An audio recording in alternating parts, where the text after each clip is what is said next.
नमस्कार, मी आदिती वर्धा सुनील तटकरे, मंत्री महिला व बालविकास. मुख्यमंत्री माझी लाडकी बहीण या योजनेअंतर्गत आमच्याकडे खूप सारे अर्ज येत आहेत. पात्र अर्जदारांच्या खात्यात पैसे जमा होईपर्यंत या संपूर्ण प्रक्रियेची तांत्रिक पडताळणी करणं हे आम्हाला निश्चितपणाने गरजेचं आहे. त्यासाठी आम्ही प्रायोगिक तत्वावर काही निवडक अर्जदारांच्या बँक खात्यात प्रत्येकी एक रुपया जमा करत आहोत. जमा होणारा हा 1 रुपया लाभार्थ्यांचा सन्मान निधी नसून फक्त आमच्या तांत्रिक प्रक्रिया पडताळणीचा एक आवश्यक असा भाग आहे. ही पडताळणी पूर्ण झाल्यानंतर पुढील प्रक्रिया अजून सुरळीत व्हायला निश्चितपणाने मदत होणार आहे.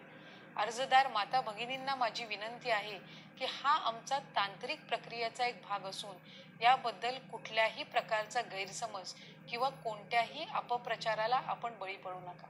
धन्यवाद.